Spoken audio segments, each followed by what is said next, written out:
The harder you make living conditions for people to live, to flourish, to work, and raise their children, the easier they are to control. And that's exactly what has happened to our rural communities across the United States.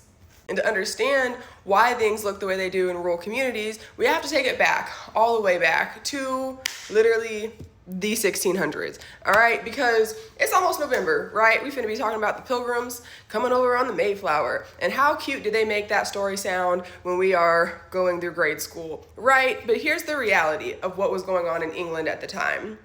The king actually was loosening and the church were loosening the religious control that they had over the population in England. They were starting to be much more free and open as a society, and the folks who decided to come over here to the United States were actually the crazy ones who wanted to continue to maintain that control over people. We're told that the church was trying to oppress them, but they weren't.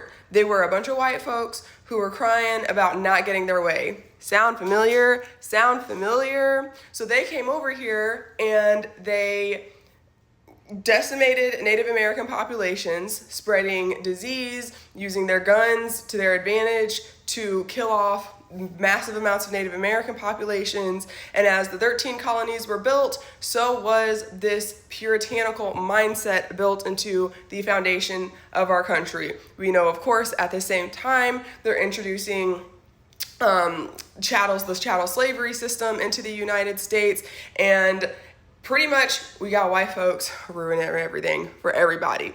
So what happens next, though, as folks are continuing to journey out west? Again, another story that is made to sound so cute and innocent when we're learning about it in school. The folks that leadership was picking specifically to take these exploits out into the western parts of the United States were specifically picked for their religious ideology.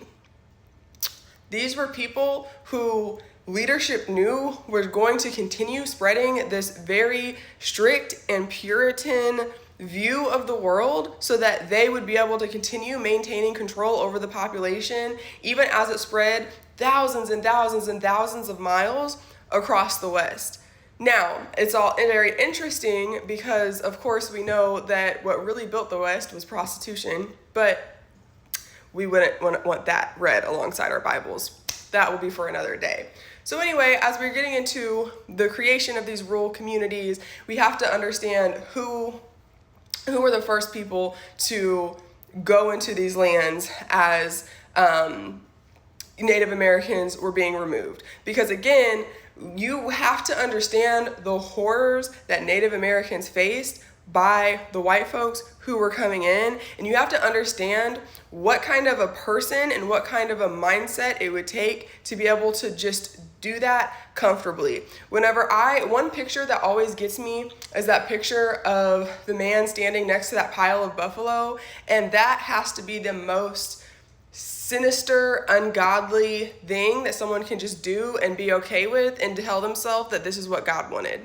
When you go into any rural community, you're going to see two things: churches and bars. Why? Because they understood that in order to maintain this control over rural folks, they would have to keep them under this religious psychosis that they are in.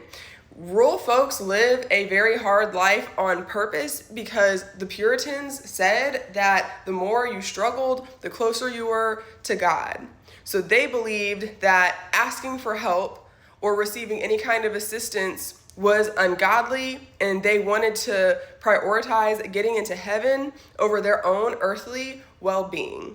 And being able to successfully push that message throughout centuries is what has landed us where we are today. And people think that I am being facetious whenever I say that what's going to overcome fascism is being a slut.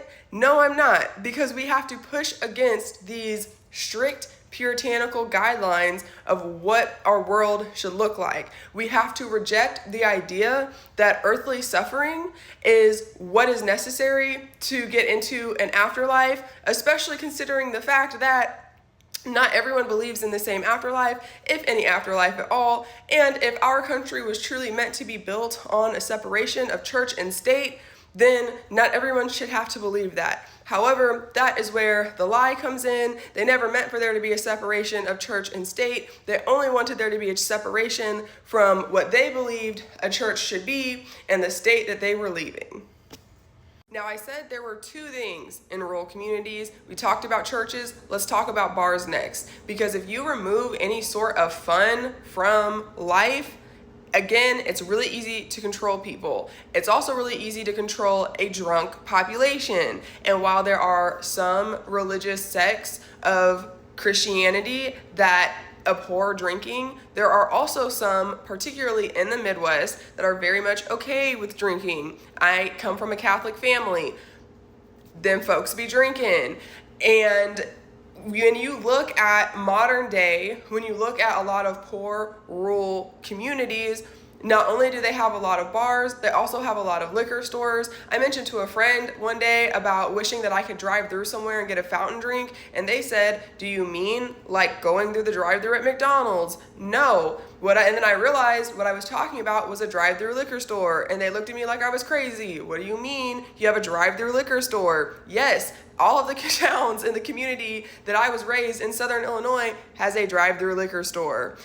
And again, they are put there specifically to make sure that the folks who are there, if they aren't going to church, they're going to get some drinks. And now what do we have, particularly in Illinois? We have legalized gambling. It serves the same function. Instead of creating community spaces for folks to come together and to find joy and to thrive and be able to build community together, we have instead gambling, which we know it is, and I'll be honest, I don't understand the psychology behind gambling addiction, but whenever you are going to work and you know your entire check will not cover rent, what do you do to get a quick dopamine hit instead? Well, you go to the nearest establishment, because gambling machines and gaming machines are in nearly every establishment now, in Southern Illinois particularly, and you go and you get your drink and you hit the gambling machine, and then you continue gambling. Why? Because you're drunk.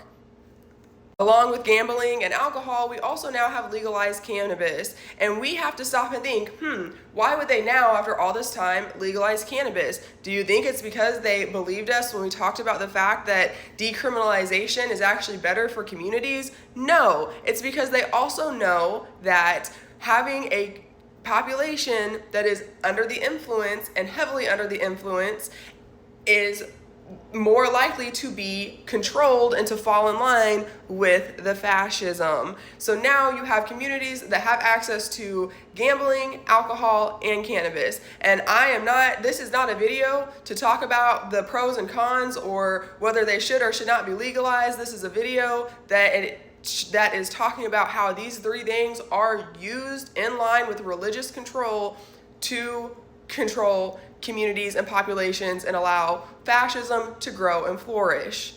Now you may be asking, what do we do? You have to support rural folks. You have to show up in rural communities. And if you can't show up in rural communities, you have to find someone who is based there and see how you can support them. Because what happens a lot of times is that we generalize things. You know how you'll see a map and it's all completely red and there's these little blue dots everywhere? Yeah, a lot of that red space is land where people don't actually live and where people aren't actually voting. And it's shown to us that way on purpose. Why? To make us fall into this trap of thinking, well, everyone there is red. There is nothing we can do there. There is absolutely something that we can do there. We have to keep showing up. Blue dots exist across all of our rural communities. I am one. We have to understand that even in states that feel safely red, like Missouri currently does, 40% of folks turned out to vote for Kamala Harris.